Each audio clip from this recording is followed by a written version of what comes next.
ശശി തരൂരിനെ പോലെ ഒരു ശക്തനായ ഒരു നേതാവിന് ഇവിടെ ഒരു അർഹിച്ച സ്ഥാനം കിട്ടുന്നുണ്ടോ?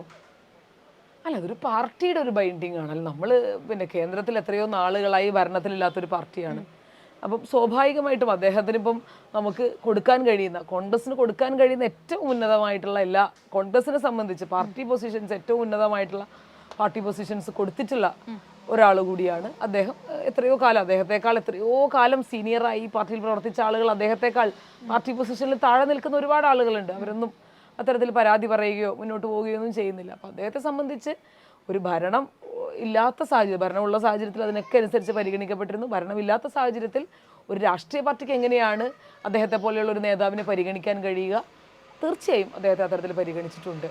പലപ്പോഴും സ്വന്തം നിലപാടുകൾ വെട്ടിത്തുറന്ന് പറയുന്നത് കൊണ്ട് തന്നെ ആള് കോൺഗ്രസ് പാർട്ടിയിൽ തന്നെ ഒരു പാർട്ടിയിൽ ഒരു കണ്ണിൽ കരടായിട്ട് എപ്പോഴെങ്കിലും മാറാറുണ്ടോ? അദ്ദേഹത്തിന്റെ ഒരു concept of politics is very different.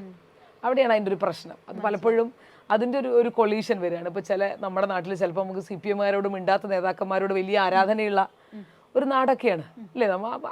അത് വേറൊരു കോൺസെപ്റ്റ് ഓഫ് പൊളിറ്റിക്സ് ആണ്. കാരണം വളരെ സ്ട്രിക്റ്റ്, എന്താ പറയുക, ഒരു വാട്ടർ ടൈറ്റ് കമ്പാർട്ട്മെൻ്റ് ആണ് ഓരോ രാഷ്ട്രീയ പാർട്ടി. മനുഷ്യർക്കിടയിൽ നിങ്ങൾ ആത്യന്തികമായും അവസാനമായും പിന്നെ രാഷ്ട്രീയ മനുഷ്യനാണ് എന്ന് പറഞ്ഞു വെക്കുന്ന ചില ധാരണയുണ്ടാവും. ചില മനുഷ്യർ അങ്ങനെയല്ലാതെ കാണുന്നവരുണ്ടാവും. അദ്ദേഹം കുറെ കൂടെ ഒരു വ്യത്യസ്തമായിട്ടുള്ള ഒരു പൊളിറ്റിക്കൽ കോൺസെപ്റ്റുള്ള ഒരാളാണ്. അപ്പോൾ അതിൻ്റെ ഭാഗമായി ഉണ്ടാവുന്ന അത്തരം പ്രസ്താവന ഒരു പാർട്ടിയോടുള്ള ഒരു അവമതിപ്പോ അല്ലെങ്കിൽ മറ്റൊന്നിനോടുള്ള അഭിനിവേശമോ ഒന്നുമല്ല അതിൽ കാണേണ്ടത്. ഇപ്പോൾ കോൺഗ്രസ് ഭരണത്തിൽ വന്നു കഴിഞ്ഞാൽ മുഖ്യമന്ത്രി ആരാകുമെന്ന് പല പല അഭിപ്രായങ്ങളുണ്ട്. മാമിൻ്റെ ഒരു അഭിപ്രായത്തിൽ ആരായിരിക്കും യോഗ്യനായിട്ടുള്ള ഒരാൾ? ഞാൻ പറയുമ്പോൾ പിണറായി വിജയൻ ആവണ്ട എന്ന് വിചാരിക്കുന്ന സാമാന്യ ജനം ഇവിടെ ഉള്ളിടത്തോളം കാലം സ്വാഭാവികമായിട്ടും കോൺഗ്രസിൽ വളരെ കൃത്യമായി അല്ലെങ്കിൽ അത്തരം ഒരു ഫോർമുലയിലേക്കൊക്കെ കാര്യങ്ങൾ അവസാന സമയത്തേക്ക് മാറും എന്നുള്ളത് തന്നെയാണ്. അതൊക്കെ അതിന്റെ സമയമായി വരുമ്പോൾ അതൊക്കെ ഉരുത്തിരിഞ്ഞു വരും എന്നുള്ളത് തന്നെയാണ്. അതെ, തുടർച്ചയായിട്ട് ഒരുപാട് വിവാദങ്ങൾ പലരുടെയും വരുന്നുണ്ട്, ഒരുപാട് സ്ക്രീൻഷോട്ടുകളൊക്കെ വരാറുണ്ട്. അപ്പോൾ ഒരു യൂത്ത് നേതാക്കളുടെ ഇടയിൽ ഇങ്ങനെ ഒരു സംഭവങ്ങൾ വരുമ്പോഴത്തേക്ക് അത് ഇവിടുത്തെ വിജയസാധ്യതയെ എങ്ങനെയെങ്കിലും ബാധിക്കുമെന്ന് തോന്നുന്നുണ്ടോ? അതൊക്കെ വളരെ ഒരാളുടെ വ്യക്തിപരമായിട്ടുള്ള അല്ലെങ്കിൽ അയാളെ ഒരു പാർട്ടിയുമായിട്ട് അത് കണക്ട് ചെയ്യപ്പെടേണ്ടതുണ്ടോ എന്നുള്ളതാണ് അതിൻ്റെ ആത്യന്തികമായ ഒരു ക്വസ്റ്റ്യൻ. അയാൾക്കുണ്ടായിട്ടുള്ള അല്ലെങ്കിൽ അയാൾ പറഞ്ഞു വെച്ചിട്ടുള്ള കാര്യങ്ങൾ സ്വാഭാവികമായിട്ടും ഈ പാർട്ടിയുടെ ഉത്തരവാദിത്തത്തിലേക്ക് പെടുന്നതല്ല എന്നുള്ളത് വളരെ കൃത്യമായി പാർട്ടി പറയുകയും അതിനുള്ള മുഴുവൻ സംവിധാനങ്ങളിൽ നിന്നും അയാൾ ഒഴിവായി പോവുകയും ചെയ്തിട്ടുണ്ട്.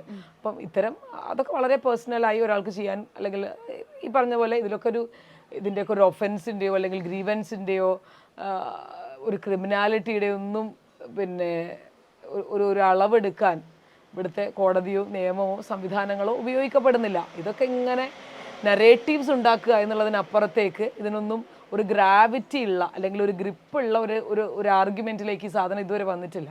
അപ്പം ഇന്ന് പോലും ഇതിങ്ങനെ പറഞ്ഞു വെക്കുക എന്നുള്ളതിനപ്പുറത്തേക്ക് അത്തരം കാര്യങ്ങളിലേക്കൊന്നും വരുന്നില്ല. അത് പാർട്ടിയുമായി ബന്ധപ്പെട്ട് അതിനെ കണക്ട് ചെയ്യേണ്ട കാര്യമേ ഇല്ല. പാർട്ടി ആദ്യഘട്ടത്തിൽ തന്നെ തുടക്കത്തിൽ തന്നെ അത്തരം വിഷയങ്ങളെ തള്ളി പറഞ്ഞിട്ടുള്ള ഒരാളല്ല പാർട്ടി.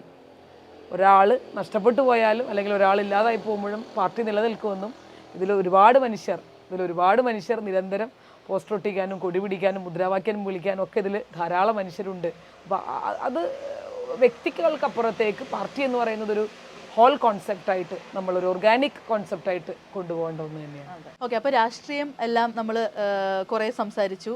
പേഴ്സണൽ ലൈഫിലേക്ക് വരികയാണെങ്കിൽ ടീച്ചിങ്ങും ഈ ഒരു രാഷ്ട്രീയവും എല്ലാം ഒരുപോലെ കൊണ്ടുപോകുന്നുണ്ട്. അപ്പോൾ അതിനെന്തായാലും ഒരു ഫാമിലിയുടെ ബാക്ക് സപ്പോർട്ടും കൂടി വേണം. എങ്ങനെയാണ് ഫാമിലി സപ്പോർട്ട്? സ്വാഭാവികമായിട്ടും അത്തരത്തിലുള്ള പിന്നെ ഒരുമിച്ചിട്ടുള്ള ഒരു തീരുമാനം തന്നെ, അല്ലെങ്കിൽ അത്തരം തീരുമാനങ്ങളുടെ ഭാഗമായിട്ടാണല്ലോ നമുക്കിത് ചെയ്തു പോകാൻ കഴിയുക. വളരെ ചെറിയ 2 കുട്ടികളുണ്ട്. അപ്പോൾ ഇവരെ നോക്കുക എന്ന് പറയുന്നതൊക്കെ വലിയ ഭാരിച്ച ഉത്തരവാദിത്തമാണ്. അപ്പോൾ അത്തരം ഉത്തരവാദിത്തങ്ങളും വീടുമായി ബന്ധപ്പെട്ട ഉത്തരവാദിത്തങ്ങളും ഒക്കെ നിലനിൽക്കുന്നുണ്ട്. അപ്പം ഇതെല്ലാം ഒരുമിച്ച് തന്നെ കൊണ്ടുപോകുന്ന ഒരു സംവിധാനത്തിലേക്ക് ഇങ്ങനെ അതിൻ്റെതായിട്ടുള്ള ഒരുപാട് സ്ട്രെയിനും ഉണ്ട്, വളരെയധികം സ്ട്രെയിനുണ്ട്. കാരണം ഒരു സ്ത്രീയുടെ പൊതുപ്രവർത്തനം അത്ര എളുപ്പമുള്ള ഒരു കാര്യമല്ല അല്ലേ?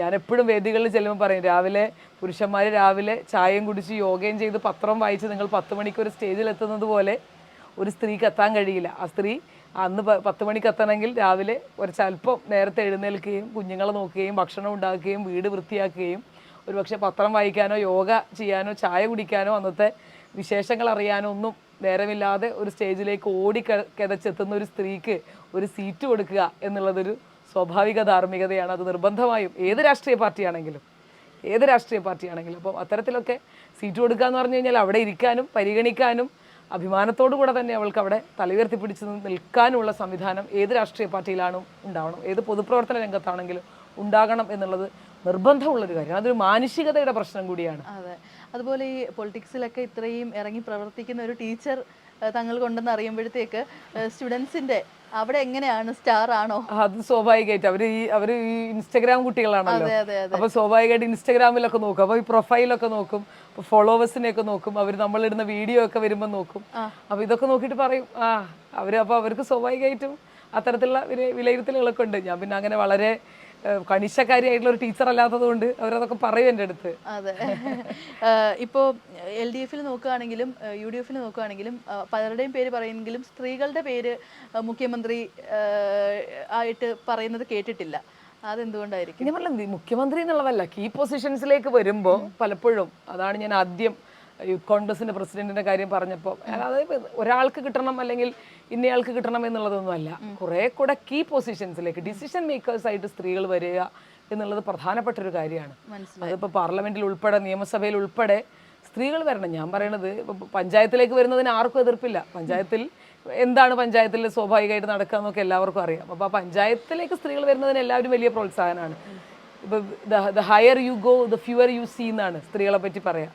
താഴെ അല്ലെങ്കിൽ ഏറ്റവും അധികാരത്തിൻ്റെ താഴെ ശ്രേണികളിൽ ധാരാളം സ്ത്രീകളുണ്ടാവും. മുകളിലേക്ക് കടക്കും തോറും നിങ്ങൾക്ക് വളരെ കുറഞ്ഞ മനുഷ്യരെ കാണാൻ കഴിയൂ, സ്ത്രീകളെ കാണാൻ കഴിയൂ എന്നുള്ളതാണ് പറയുന്നത്.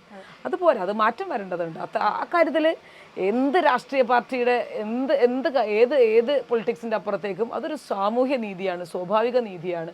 കാലം അതിനനുസരിച്ച് ഉരുളും എന്നുള്ള കാര്യത്തിൽ സംശയമില്ല. അതെ, ഇപ്പോൾ VD Satheesan, KC Venugopal or Ramesh Chennithala, ഈ 3 പേരുകൾ നമ്മൾ കേൾക്കുന്നുണ്ട്.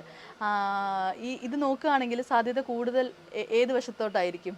അല്ല, അത്തരത്തിലൊന്നും പിന്നെ ഒരു രാഷ്ട്രീയ പ്രവചനമൊന്നും നടത്താൻ ഉള്ള കെൽപ്പുള്ള ഒരാളല്ല ഞാൻ. ഒന്നാമത് അതൊക്കെ അതിൻ്റെ സ്വാഭാവികമായിട്ടുള്ള രീതിയിൽ അങ്ങ് സംഭവിച്ചോളും. തെരഞ്ഞെടുപ്പ് കഴിയുകയും എന്തായാലും 2026 കോൺഗ്രസിന്റെ ഒരു മുഖ്യമന്ത്രി വരുമെന്നുള്ള കാര്യത്തിൽ യാതൊരു സംശയവും വേണ്ട എന്നുള്ളത് തന്നെയാണ്. ഇപ്പം നമ്മുടെ പ്രധാനമന്ത്രി മോദി ഒരു പവർഫുൾ ആയിട്ടുള്ള ഒരു മിനിസ്റ്റർ തന്നെയാണ്. അതുപോലെ തന്നെ പവർഫുൾ ആയിട്ടുള്ള ഒരു മിനിസ്റ്റർ അല്ലെങ്കിൽ ആവാൻ യോഗ്യതയുള്ള ഒരാൾ കോൺഗ്രസിൽ ഇല്ലെന്ന് പറയുന്ന പലരും ഉണ്ട്. ശരിക്കും അങ്ങനെ യോഗ്യതയുള്ള ഒരാളില്ലെന്ന് പറയാൻ പറ്റുമോ?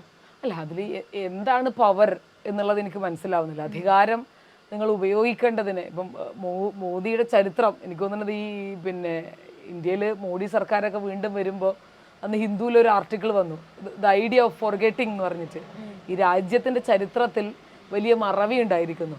എന്തായിരുന്നു നരേന്ദ്രമോദി ഈ ഗോധ്ര കലാപത്തിൻ്റെ ചിത്രങ്ങൾ ഉൾപ്പെടെ, അല്ലെങ്കിൽ ഒരുപാട് കാര്യങ്ങൾ, ഞാൻ അത്തരം ചരിത്രങ്ങളിലേക്കൊന്നും കടക്കുന്നില്ല. നിങ്ങളുടെ അധികാരം നിങ്ങൾ എങ്ങനെയാണ് പ്രയോഗിച്ചത് എന്നുള്ളതിൻ്റെ തെളിവുകൾ ഈ നാട്ടിലുണ്ട്. നിങ്ങൾ കഴിഞ്ഞ 2 ടേം കഴിഞ്ഞ് 3ാമത്തെ ടേം കടക്കുമ്പോഴും ഈ നാട്ടിലെ സാധാരണക്കാരായ മനുഷ്യരിലേക്ക് എത്തുന്ന എന്ത് പദ്ധതിയാണ് നിങ്ങളുടെ അധികാരം ഉപയോഗിച്ച് ചെയ്തത് എന്നുള്ളത് എനിക്ക് ഇതുവരെയും പിടികിട്ടിയിട്ടില്ല. അതൊരു കോൺഗ്രസിൻ്റെ അന്ധത കൊണ്ട് സംസാരിക്കുന്നൊന്നുമല്ല. ഇപ്പോൾ തൊഴിലുറപ്പ് പദ്ധതി പോലെയോ അല്ലെങ്കിൽ വിവരാവകാശ നിയമം പോലെയോ ഈ രാജ്യത്തെ മുഴുവൻ മനുഷ്യരെയും ബാധിക്കുന്ന എന്ത് പദ്ധതിയാണ് BJPക്ക് രാജ്യത്ത് കൊണ്ടുവരാൻ കഴിഞ്ഞിട്ടുള്ളത്? നോട്ട് നിരോധനം പോലെ, GST നടപ്പിലാക്കൽ പോലെ മനുഷ്യരെ പ്രയാസപ്പെടുത്തുന്നതല്ലാതെ മനുഷ്യർക്ക് കൂടെ കർഷക ബില്ല് കൊണ്ടുവന്ന് വലിയ സമരങ്ങൾ നടന്ന് പിൻവലിക്കപ്പെട്ടു. അപ്പോൾ മനുഷ്യർക്ക് ഉപകാരപ്പെടുന്ന എന്ത് ഈ നാട്ടിൽ വന്നു എന്നുള്ളത് എനിക്കിതുവരെയും മനസ്സിലായിട്ടില്ല. ഒരു സാധാരണക്കാരൻ എന്ത് കിട്ടി? വിലക്കയറ്റവും പ്രയാസവും ദുരിതവും, ഗ്യാസ് സിലിണ്ടർ ഉൾപ്പെടെ, പെട്രോളും ഡീസലും ഉൾപ്പെടെയുള്ള കാര്യങ്ങളുടെ വിലക്കയറ്റവും ഈ കുത്തനെയുള്ള വർധനവല്ലാതെ എന്താണ് ഈ നാട്ടിലെ മനുഷ്യന് കിട്ടിയത് എന്നുള്ളത് സാമാന്യ ജനത്തിന് ഇതുവരെ ബോധ്യപ്പെട്ടിട്ടുള്ള ഒരു കാര്യമാണെന്ന് എനിക്ക് തോന്നുന്നില്ല.